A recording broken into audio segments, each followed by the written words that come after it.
And we're live. Hey Hello. guys, what's up? Hope you can hear us. Yeah, this is Nico, Philip, Knut, and Luke.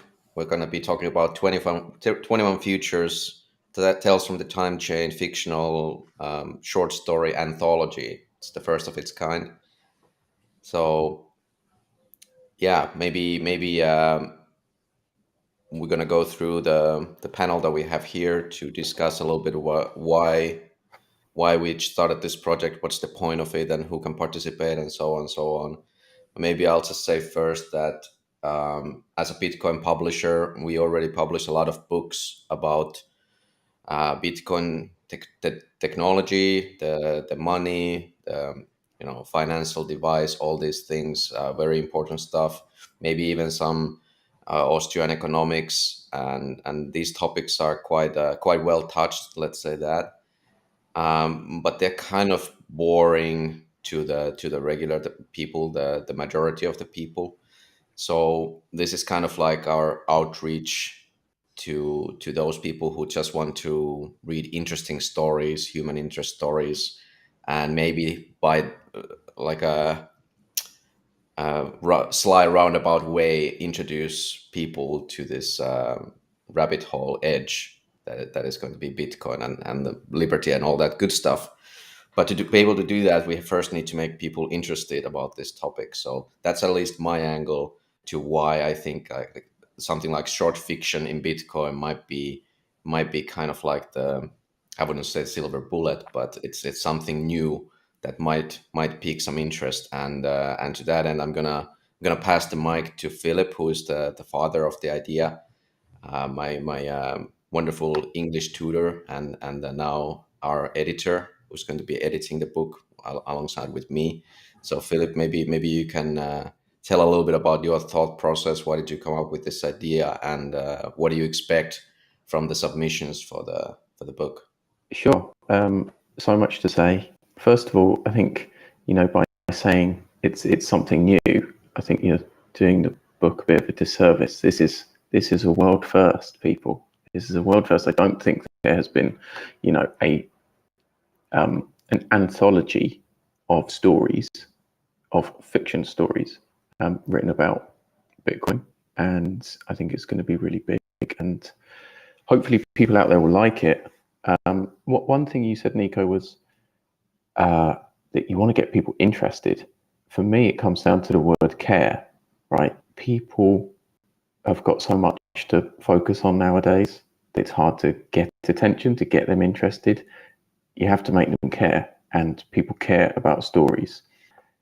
I'm pretty new to Bitcoin myself, but if you were to mention Bitcoin on the man on the man on the street, they'd probably remember some guy who bought a pizza for 10,000 Bitcoins and read about that story. And it's because we connect to people and connect to these ideas through stories. So yeah, first and foremost, I think that's why the project is really cool, because it's trying to get people to care, and also to build sort of empathy and understanding in the Bitcoin world as well, through getting people more involved in fiction and stories. I suppose let me back up a little bit and tell everyone who I am, because people involved with Consensus Network might not know me. I'm what am I? I'm an author. I'm a writer. I write short stories and have published quite a few books and published in anthologies my short fiction. That's sort of my passion in life. And as Nico said, we came into contact when we were working together on Nico's writing. That's something that I do. I help others with their writing. And this eventually evolved into coming up with this idea. I thought it would be great to try and reach out with stories and get people involved in Bitcoin. And Nico has the perfect, amazing publishing house dedicated to the very topic. So I thought it'd be really cool. And as an added benefit, we have superstars like Nut and other writers who are going to be ready to submit some stories for the anthology. So maybe I'll pass it over to Nut, and you can tell us how you got involved with the project and what you think of it so far. Yeah, we'll have to wait and see if I can write fiction, because this is a first for me, writing fiction. So it's very interesting because it's so out of my ordinary box. Like I don't really know what. I'm not a fiction writer, but I, or at least I don't know if I am one until I've tried. But like I didn't know that I was a Bitcoin author either until I tried. So the only way to figure out is to write something, I guess. And I hope I can live up to all to all of these expectations. And we'll see what the story is supposed to be about. That I think that will unveil it. The story will reveal itself during the journey, I guess. And I got involved because I'm involved with the Consensus Network and Nico. So we had a couple of meetings about this and decided to do it this way: 21 short stories for people who've seen The Matrix 10 times and still don't get it, I guess. So yeah, the aim is to orange pill people in the end, and make them realize that there is another way to coexist with your fellow human beings peacefully, and we do that through Bitcoin. Yeah, it's gonna be interesting to see what kind of submissions we're gonna get. Like you said, if you don't try, you will never know. So I'm looking forward to see not only from some big name Bitcoiners, but also just anybody to see who, I mean, who can raise to the occasion. Like for example, like you said, you didn't know you're an author. I didn't know I'm a publisher either. Like that happened by accident.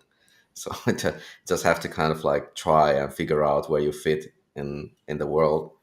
And Yeah, yeah.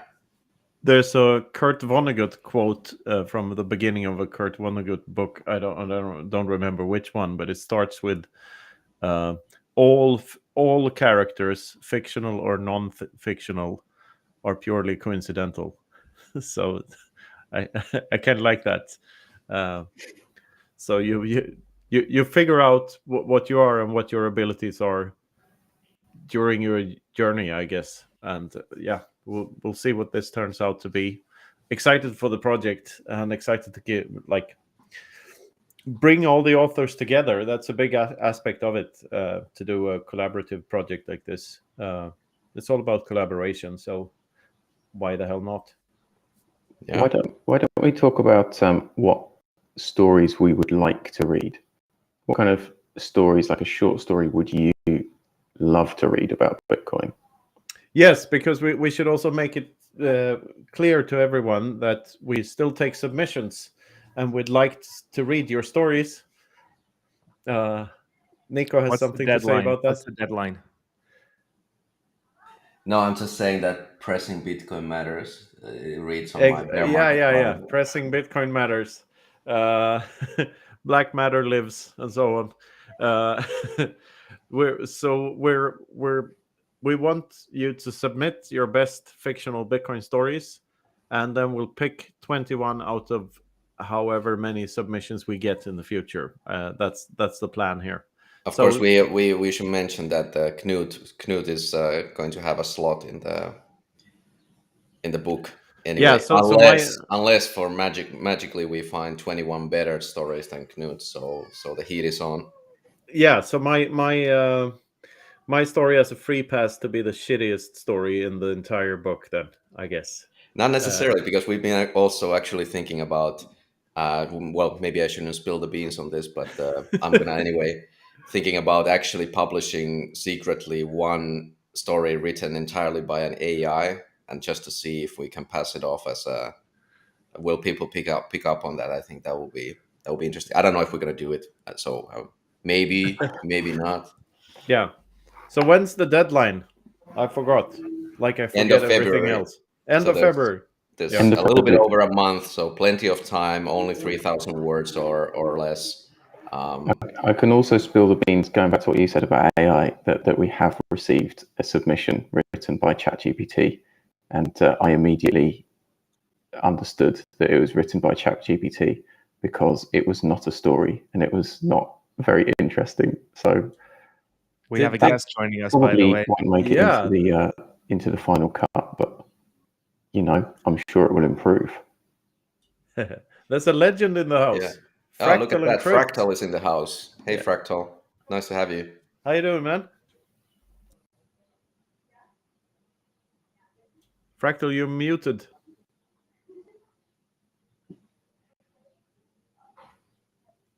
Well, we'll let Fractal reply when able.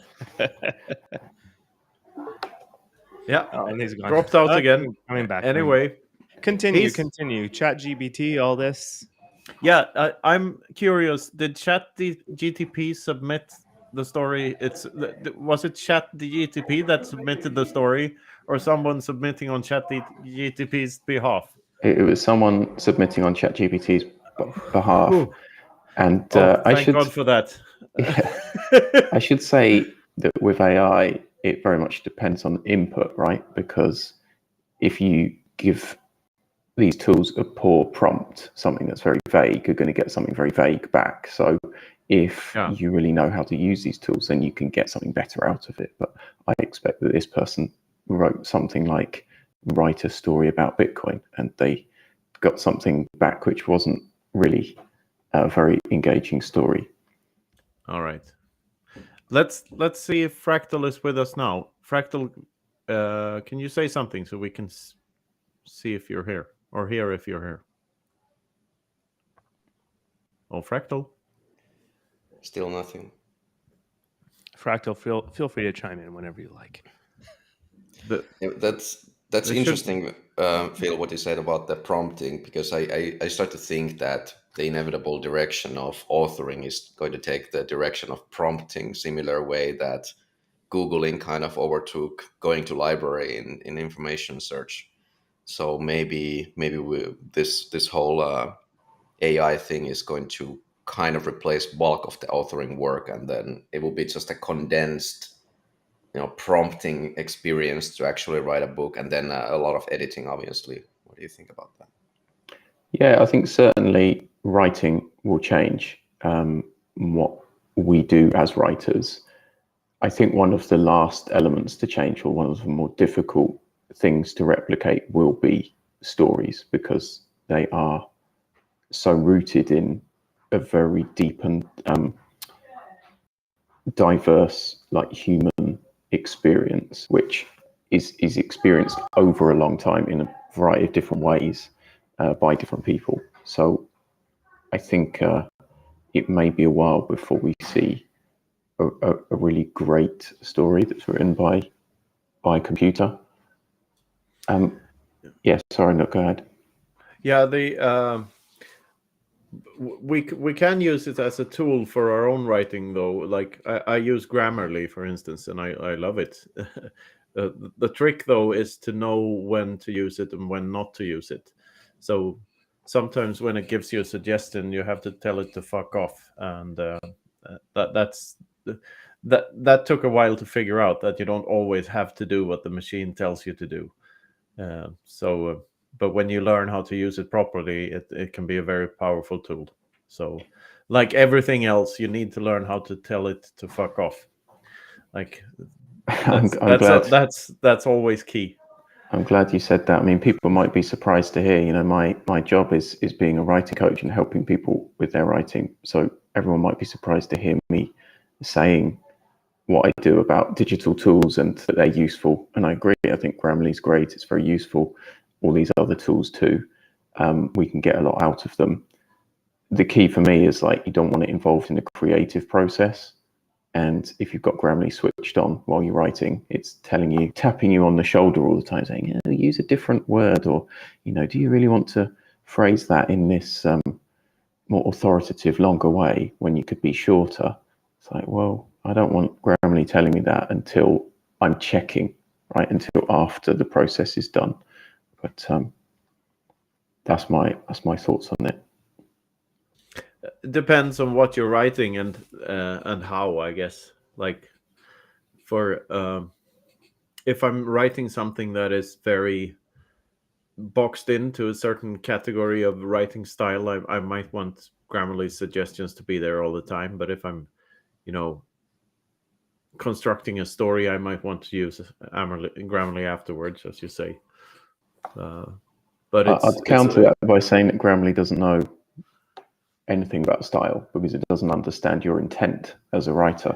So it has hard suggestions, things like you should use the active voice because we generally prefer that, right? Yeah. But it doesn't if you're writing a business report, then using the passive voice might actually be quite helpful and appropriate, and it won't understand that. But it may, as I said, it may develop and sort of get better functions too. Yeah, it's a pity that Fractal seems to have some technical issues here. We'll see. Fractal has published a fantastic Bitcoin comic book called the Time Chain Codex, which I urge you to check it out. And he's you need to check it out. It's cool. He's been using an AI for the artwork there. And it looks absolutely stunning. So check that out if you haven't yet. So let's see if Fractal is with us. And that's, by the way, something worth mentioning. Like, I at least want to see some really cool artwork in the book. Like, once we have selected the stories, we're going to be looking for also artists to provide us some art to go with those stories. So I think it's going to be a really, really nice product from that, and maybe even worthy of some kind of coffee table book with some nice full color or full page art or something. Just thinking out loud. What do you guys think? Absolutely. Fractal is asking me as a couple of questions here. Fractal, we only see a gray square and nothing else, so we can't really see you. Sorry, Fractal. Thanks for your effort. Not even the avatar. No, sorry. That's unfortunate. It's very unfortunate. But anyway, another idea about this book is that we might turn these things into little movies afterwards. If I mean, there are a lot of filmmakers in the Bitcoin space that might be interested in doing that. So we'll see where it leads. I mean, why don't we spill the beans on that as well? Am I spilling too many beans here, Nico? No, I was going to say that as well. I'm glad you mentioned it. I actually, like 1 week after we launched the project, somebody, I'm not going to tell necessarily who because I'm not sure if they want to be mentioned yet, but let's say that somebody contacted us and are interested in making this anthology into a short movie series, and they're like professional movie makers, recently orange pilled. So that seems like a slam dunk to me, and maybe this will work as a motivation for any of the writers, because we really want you to bring your A game. We want the best stories. So, and also in my mind, like, these are just like, we're setting 21 moods through the lens of Bitcoin into the future. And if those moods resonate and they create, interest and feelings, there's no limit really how much we can expand. Like, we can take a story and expand it into a whole series of books or movies or anything. Like, that's what I want to see. I want to see these portals open into possible, like, Bitcoin dimensions. And I think Bitcoin fiction can be big. It hasn't been done properly, and really excited about that. Well, the Matrix was done properly. Matrix was done properly, correct. And I would say, if you haven't seen a series called Severance, you should check it out, because I think that's like the I it's second spot that. on. It's spot on, full of Bitcoin references without even knowing that it's referencing Bitcoin, I think. It's amazing. When Knut told me that it challenges Matrix in the Matrix analogy, I was like, get out of here. But then I watched it, and I'm inclined to agree. So check it out. We're looking forward to the second second season. They might fuck it up. Who knows? All right, we can see Fractal's wonderful artwork now. So we can see his avatar. Now, Fractal. all right. Okay, There we he go. is. Perfect. Oh, wow. Welcome, Fractal. Nice. Guess it was a browser issue. Beautiful. Thanks for a suggestion there. Good to hear your voice, man. Oh yeah, Been a man! while. Glad to join y'all. I've been enjoying listening along. So I thought I was commenting and stuff. It was just nobody else was hearing me. So good to have my voice heard with y'all. It sounds like a really interesting conversation. And definitely glad to join in. Yeah, I think you should start thinking about if you haven't done so already, you should start thinking about a story to submit for this thing. When is the submissions deadline? End of 28th of February. Nice. I mean, the thing is I've got a lot of stories swimming around my head. You guys had mentioned the time chain codex, and I looked at that as more setting up a framework, almost like a world building. You know, the story itself didn't really have like personal interconnections or people interacting with each other or the drama of something horrible happening to the main character, which you really need in a story. So I think we were kind of doing some world building in my mind, just creating that story. And now I have a lot of things to insert into there. So what does it look like if you have to be on a ship traveling for 75 years to deliver an iceberg, but your life happens to be longer? And, you know, that's how you stack sats and stuff, is by actually providing work in these really far out scenarios. So doing that was really fun, just kind of creating the world.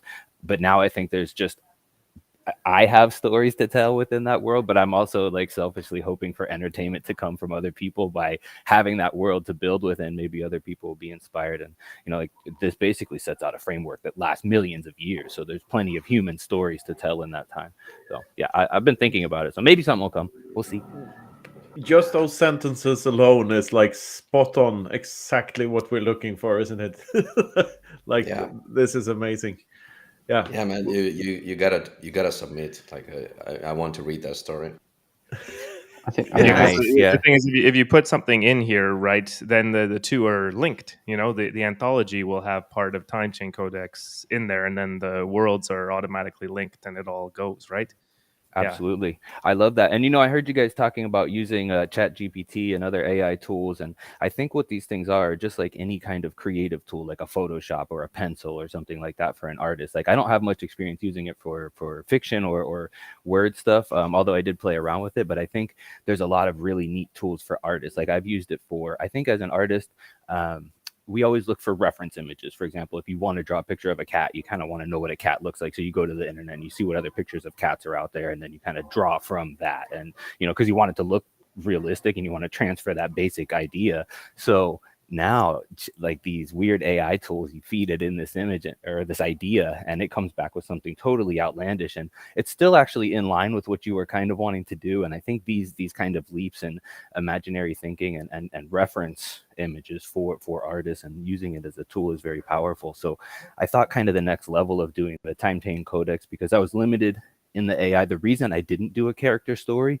was very purposeful, because the AI, the Midjourney software I was using to generate the images, didn't handle character arcs. For example, if I wanted to do a character that goes through a story, it's hard to get the same character over and over and over again through Midjourney. At least at that time, it may be easier now. So if you want to follow characters, a whole bunch of them doing different things, that was almost impossible to do at that time.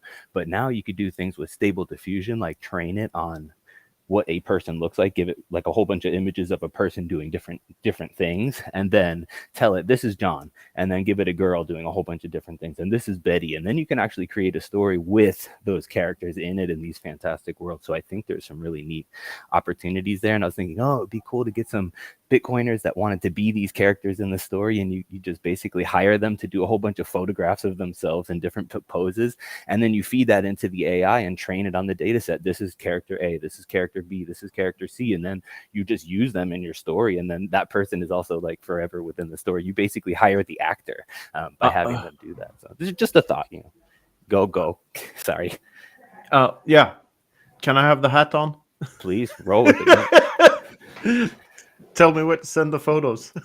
I want to be in your space story, of course. Oh, see, all right, yeah. See, that would be super cool. We can have Canute. I think you'd be a great like lead character. So definitely, we gotta do this up. So I think that would be fun. And so yeah, there's a lot of opportunities for storytelling. Have you ever considered translations of the time chain codex? I've had a couple people already translated into other languages, and that just blew my mind that people wanted to do that. I just like that was actually extremely humbling, and it's already been translated into a couple languages. We actually had Spanish recently, which I thought was a major win since that's such a huge world language, and really like the way that it includes other people that I guess couldn't interact with it before. So that's super trippy. But yeah, the translations are super powerful, and I hadn't realized anybody cared enough about my stuff to do that. So it's very neat. Yeah, I think we got some of our starfish helping out with that. Yeah. All right, That's so we're amazing. already on that ball, of course. Yeah, I'm just behind the curve here. Yeah. I mean, Fractal, you should do whatever you feel like doing, because everything that comes out of you is fucking spectacular. So we shouldn't try to tell you what to do and what not to do, because you're the by far the best judge of that. Already. It's hard to bifurcate your time into what projects exist, but it's definitely good to get these nudges and these pushes here and there, because like you know, sometimes things come out of your mind for a while and like re-enter again. So, you know, for example, I had something with the original Bitcoin full node sculpture. It, you know, it has like in my mind, there's an animation that works to it. And I was talking to the conference guys about doing a big animation of it for the Miami event. And so that was like something I had dropped years ago and totally forgot about. Now it's like back in my mind again. So yeah, you never know where your time might line. But I do think that what you guys are doing, this story project, is extremely powerful, because humans have been telling stories for, you know, since we sat around the campfire and there was nothing else. You know, human history translates through stories, and that's what, you know, like it was mentioned earlier, I think Nico was saying, like that's what makes people care about it, is that there's some kind of a human element. And that's almost what I was saying before. You have to have something horrible happen to the main character, because you want to care about this person, like, oh my god, are they going to make it through? So, you know, I love the storytelling aspect. I've never thought of myself as an author really, so I don't know where that path might go for me, but certainly like the time chain codex was a really neat thing, because mostly it's just a translation of Drew Bansal's articles, but to make it work in my framework, I had to actually write the first 40 pages myself. So that was like my first foray into, like, I guess, fiction. So that was fun for me. Excellent. Well, it shows that you know, just with some creativity, right? You can produce this short stories, this fiction, and all this, and so we're hoping to see some great submissions, including from our Canute here, who's a little bit worried about whether he can produce some fiction. So glad to get some inspiration directly to him here. Yeah, I think you can go from 0 to 1 pretty quickly with a lot of this stuff. It's, you know, you can like never have done this before, and then all of a sudden you know, once you actually take yourself from I've never done this before to actually producing one piece of work, that's actually a huge step in your life. So producing the comic book was actually huge for me. Just, you know, first conceptualizing it. Honestly, if you think about it, because comic books, I've always loved comic books as a kid. I just read them. It was just such an amazing storytelling medium, because there's unlimited special effects budget. You could literally like go as far out as you want with the special effects, and there's really no cost other than your time to draw it in. So I've always loved comics as a storytelling medium, but I hadn't ever thought it was possible to make one myself. And then really, and that's a pretty big task if you think about it. Normally, like, to make a comic book, you're going to need like a colorist, a pencilist, a letterer, you know, like there's an inker, there's multiple people that are going to touch this to make it happen. And so to make it possible for one person to do that, that's one of the things that I think the AI is neat with. It allows us to leverage tools that we may not have been able to do something before, whereas now it's something that becomes possible because we just have a new tool set to actualize. So I think those are neat things. But I think what's important for everybody listening is just the fact that you can go from 0 to 1, where it's like I wasn't an author before in quotes, and now like I've produced something. I mean, I even have an article in Citadel 21 too now, so it's like I have two actually like just non-visual pieces, although they do have some visual. Well, I guess Time Chain Codex is not a non-visual piece, so I will stop lying. It's very much a visual piece. Yeah, but you don't go from 0 to 1. You go from 0 to 21.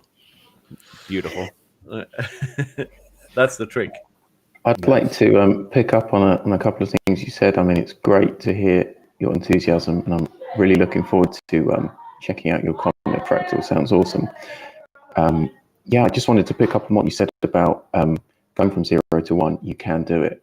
The idea behind this project is twofold, really. Like, let's get Bitcoiners writing fiction, and into that, it's possible. Like, if you've got a story, if you've got an idea, you can already see how amazing it will be for it, once it's published, to fracture off into all of these different universes and mediums, and including, you know, AI and video making and comics and all of the things that we're talking about. I think that's really exciting. So my message, yeah, just echo what you said. You can do it.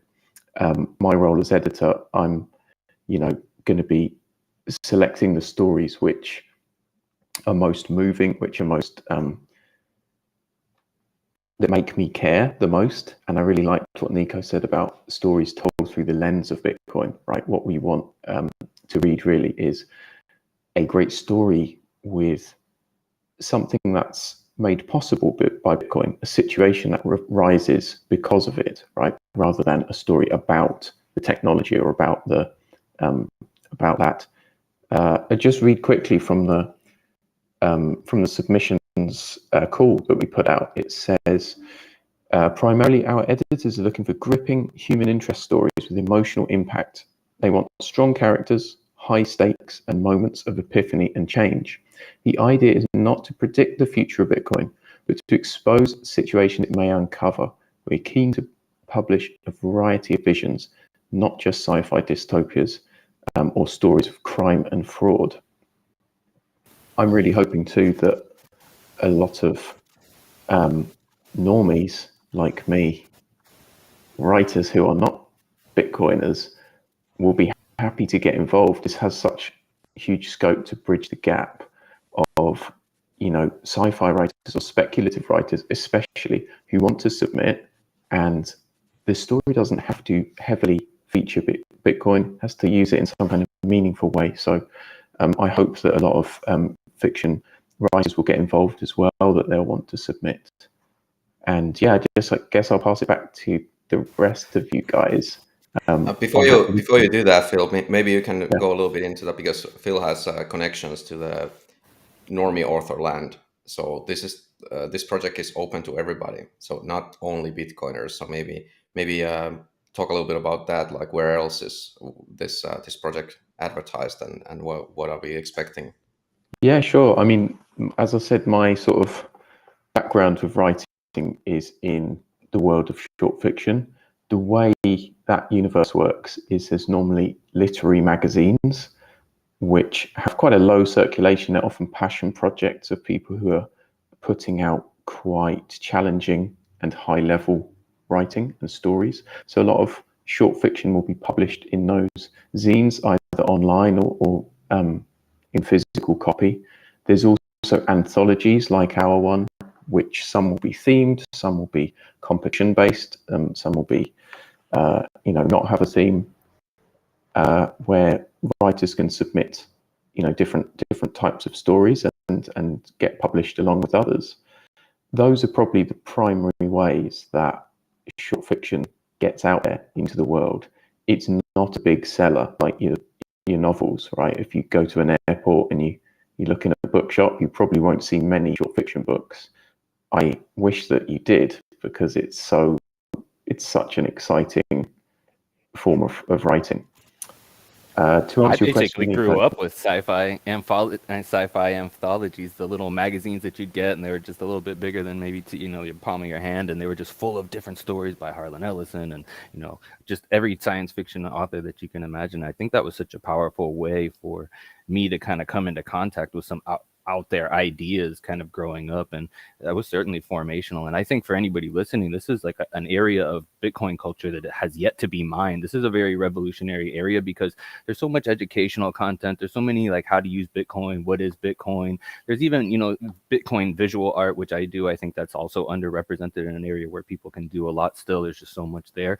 But the fiction Bitcoin area is just so underrepresented. There's so little of it, and so much like I have every Bitcoin comic and every kind of like Bitcoin book that you can imagine, and most of it has to spend a little time with, you know, exposition and telling what is Bitcoin and how does it work. And now we're at a point where actually the readers are more educated than that. You don't have to start at level 1. You can actually, like, the time chain codex actually assumes a pretty high level of understanding of Bitcoin for the reader, and even if you don't have it, it can kind of, I've been told, bring some people in to it because it kind of engages you in that way. So I think fiction is something that any listener should be inspired to kind of create. We all have a story to tell, and I think if you tell that story through this Bitcoin lens, you're going to find a whole new audience that is kind of starving for some content. And I hope this project does really good, because I personally think, like, I would like to consume content made by and for Bitcoiners with a little bit of Bitcoin ethos thrown in. You know, like, so much of content that we experience nowadays is diluted or polluted with viewpoints pretty much since the beginning. You know, the CIA has been involved in like movies and telling people what to do with it, you know, since the 1920s in Hollywood. So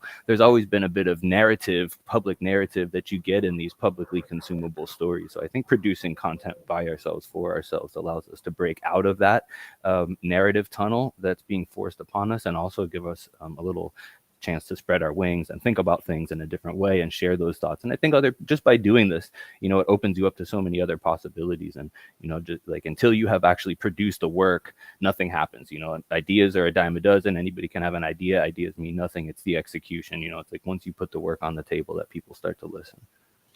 Yeah, and there are so many great science fiction writers and fantasy writers that started by writing short stories and submitting them to magazines, right? Like from George R.R. Martin to H.P. Lovecraft. Like, yeah, it's like a lost almost thing. Everyone. Yeah, it's it's like a lost art form that we could like revitalize by doing projects like this, I guess. I think, like you said, Fractal, it's still the short fiction magazines and community that's still going quite strong, or is still fairly, short fiction is fairly mainstream, is sci-fi and is speculative fiction. And just to touch on what Nico was saying, where is this out there? We're hoping to get submissions from these short fiction writers, people who are publishing in these kinds of magazines, that they'll be interested through submissions portals, through contacting things like Sci-Fi Writers of America community, and any groups that we can find to get the word out about writing and submitting a story for this.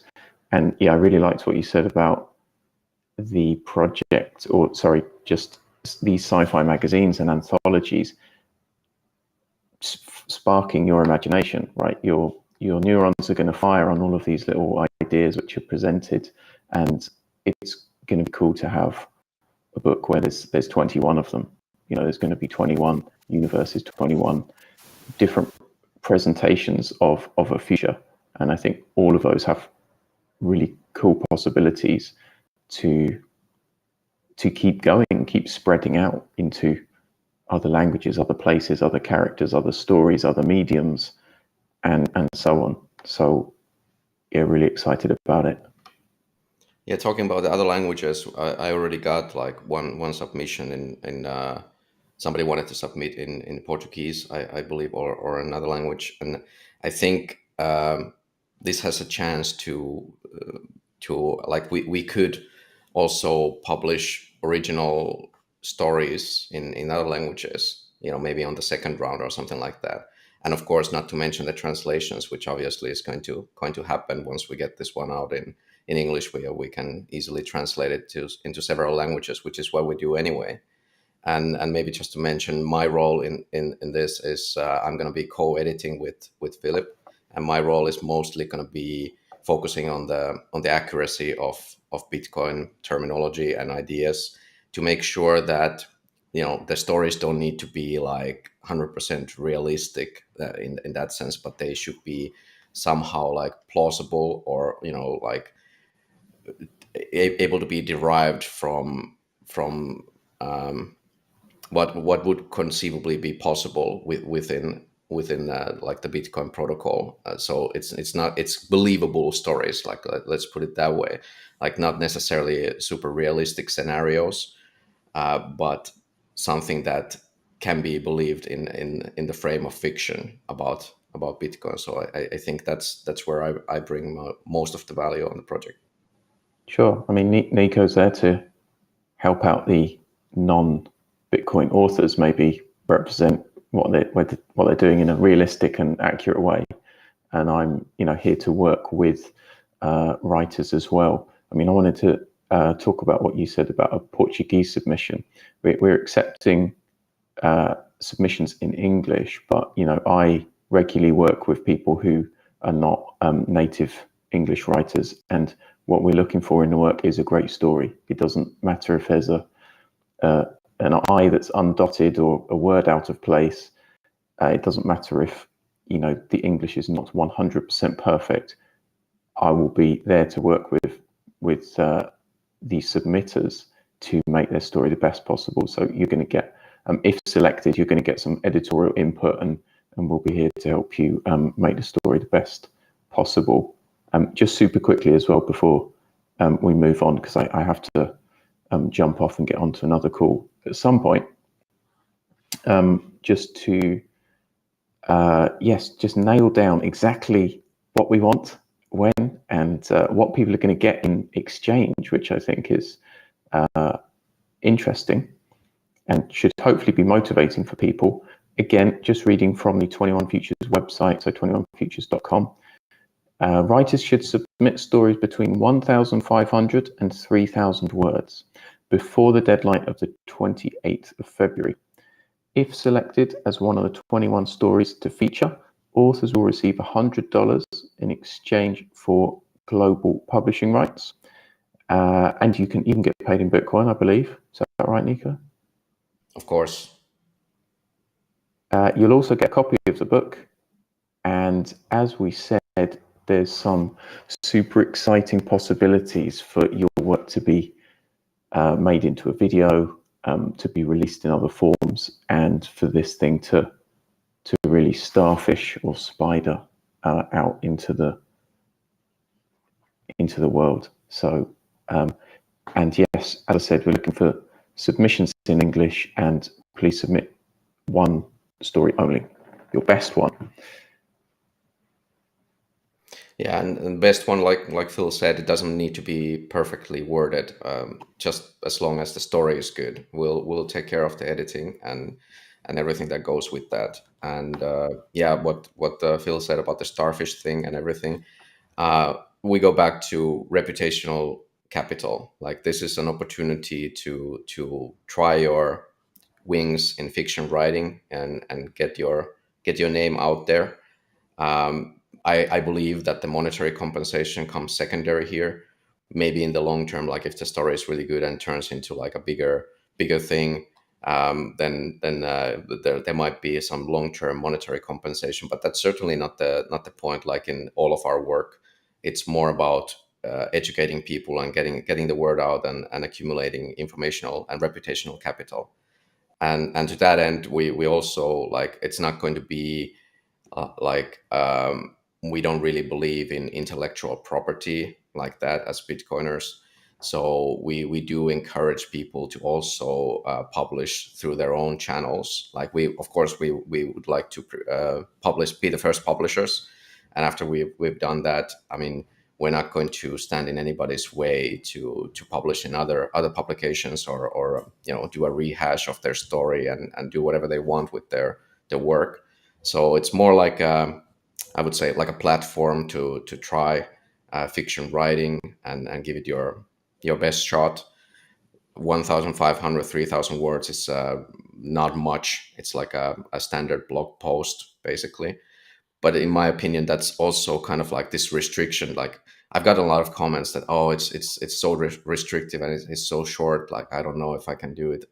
it's kind of like also the point that this restriction works as an inspiration, because you really have to get to the bottom of the story, the good stuff right away, and to pique the interest, and then we expand from that. So I think that's a really nice way to go about. Yeah, Philip, go ahead. I'll just jump in on that as a short fiction buff myself. I think for a lot of people out there, they might think short fiction is a condensed story, right? Most of the stories we consume are novel or movie lengths. They have this 3-act structure of, the hero's walking along one day and falls down a hole and, manages to get out of a hole in the end. Short fiction is different. You can present one scene, right? One moment, which is important to a set of characters. It doesn't have to be a condensed movie. My suggestion would be, to really try and focus on what moment of change do you want to present. And if you do write long, if you've got a 10,000 word story, you can cut it down. There's a lot you can cut out because readers can really figure out the jumps between sections. You're handing the keys to the story to the readers to some extent, because they're able to make these leaps and to write some of the story themselves. So if you've got a longer story, cut it down. Just consider which bits the reader can fill in, and you've got yourself a short story. It's about, you can write one about falling down a hole and never getting up again. A rabbit hole, that is.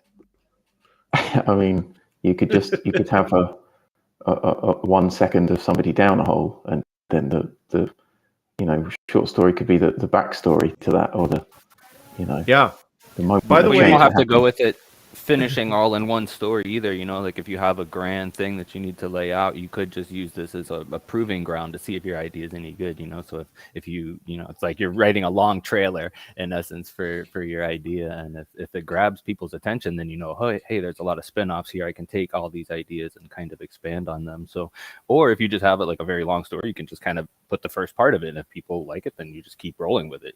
So it's like you don't have to get it all out in one short story. So even though yes, it's a limitation of the characters, how many words you can include, that's actually like sometimes these constraints help you be more creative, because you don't have to look at this as the end. An artist is never done anyway, so you keep going with it.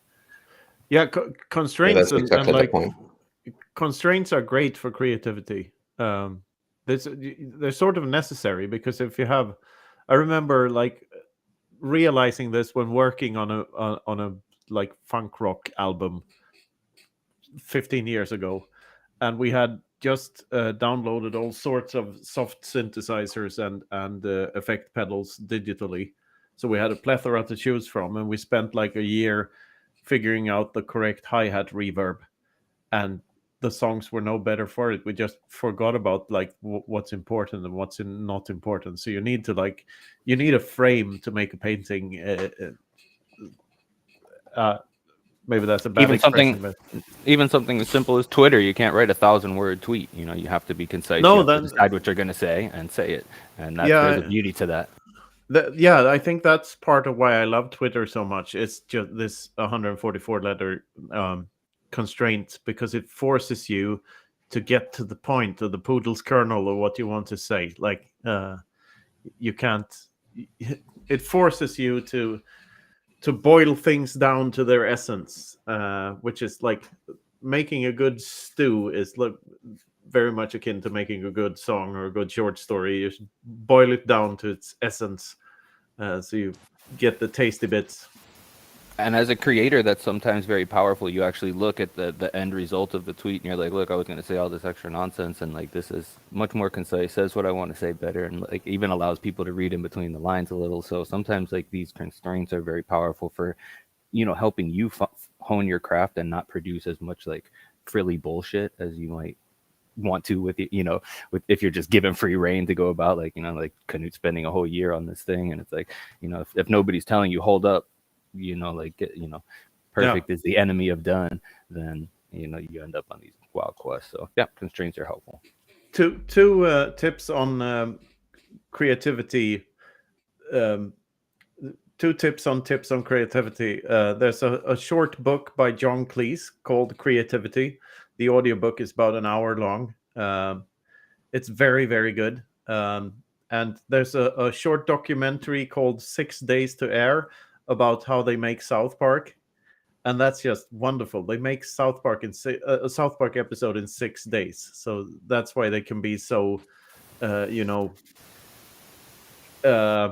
about such timely subjects all the time. Like they really feel like they're in touch with what's going on at the moment, and it's because they start writing them 6 days before they air, which that's is crazy. Mind blowing.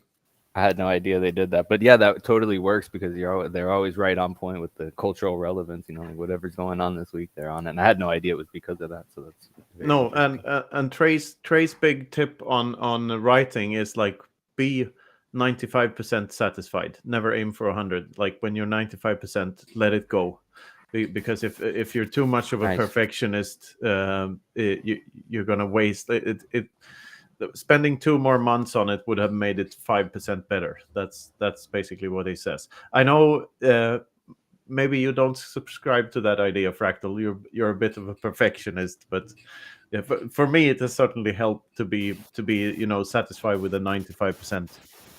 No, I have to agree with that. I have to be satisfied with 95% as well. And sometimes it kills me and I'll just kind of like redo it if I have to, but at least get something done and be done with it and say, this is what it is. And if you need to iterate, then there's time in life for that, but there's certainly a time when you need to move on, and it's good for your own growth and not to say, okay, this is what, this is where I was before, this is where I'm going, and continue down that path.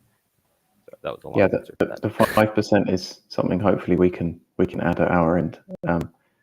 I love the idea of food as a metaphor for writing for stories. I mean, just thinking about it, cooking a meal is like a novel, right? You go buy the ingredients, you follow the recipe, you chop up the stuff, you cook it, and at the end you get this big satisfying meal. A short story is like, it begins with you putting the spoon into your mouth and the taste, and what that taste can generate from the past, where it came from, the future, what will happen, who you're with. So one tip that I'd give to anyone looking to write a story and submit is pick a moment. Pick that moment, which is the putting the spoon in the mouth, that moment where something changes, where it's important for that character. Obviously, we need some conflict, as Fractal said, right? We don't just want a story about someone having a lovely meal. Something has to go wrong.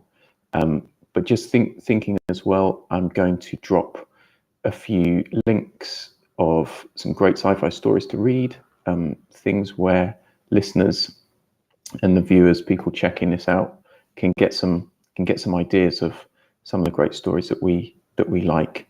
And as a quick tip, I'd say also watch Love, Death and Robots. There's some great short presentations of those are great. Those are great. They're perfect examples of, it's not a long story where there's a huge lifespan. It's a one short thing about the future. So definitely watch them if you haven't. I'm sure most people have.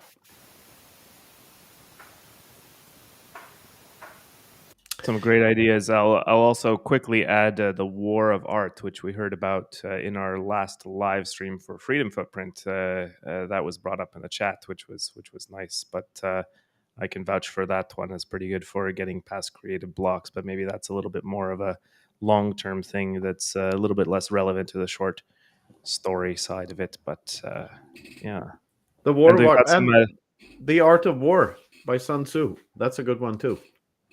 Might as well check that one out. Yeah, we've got some nice South Park content coming out in a couple of days here too. By the way, you will never believe who we talk about South Park with for 2 hours, but that's out on Tuesday on the Freedom Footprint show. Yeah, and there's a new season coming soon, so looking forward to that too. I think we should probably wrap this up just out of that. We've gotten out the idea here, the 21 Futures. Thanks to everyone who's joined us in the chat and on the live stream here. So thanks for that. And Nico, Philip, anything else? And thanks Fractal, by the way, for coming and chatting with us. Yeah, man. Thanks for having me. Yeah, thanks, Fractal. That was excellent. And just to reiterate, you have time until end of February to submit your story. Don't worry too much about it. As long as the story is good, just submit it and make it your best effort. Don't worry too much about the structure, language, all that stuff. Focus on the story. Make it interesting from human perspective through the lens of Bitcoin. Doesn't have to be 100% technically accurate, but it does have to be believable in the realm of fiction. What else? Yeah, looking forward to reading all those submissions. Phil, anything to add? Nothing to add, I don't think. Excited to read your submissions, get them in, tell everyone about this, and really get the word out there.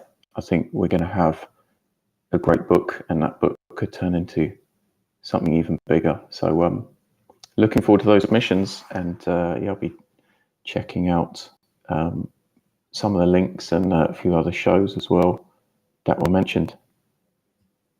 Let's get one final thought in from the chat. 21 times everything versus divided by. Oh, good luck popularizing the former. That like, yeah. Well, what thoughts are we supposed to have around that? I don't know. Same thing. It doesn't really matter, right? If you multiply something by infinity, or if you divide infinity by something else, you get the same result. So Wow. that's that. All right, 21futures.com. Submit your short story by the end of February. Reach out to any of us here. We've got a bunch of Twitter handles up here. OmniFin is Nico Knutsvanholm at Knutsvanholm. I'm BTC Pseudofin. Chat with any of us about this project if you like. 21 Futures, Consensus Network. And happy to help, happy to discuss. So. And looking forward to seeing you in Miami, Fractal. Looking forward a lot to that. Oh yeah, man, for sure. I actually am. That reminds me, we need to jump back into our little group chat and organize. Let's go. Yeah, and I need to send an email to Bitcoin Magazine. All right. Glad I'm not the only one late. All right. Well, I'm looking forward to seeing everybody there. That's going to be a good time for sure. Yeah. Thanks for joining us live, or if you're watching later, thanks for watching. This has been 21 Futures, and looking forward to your submissions.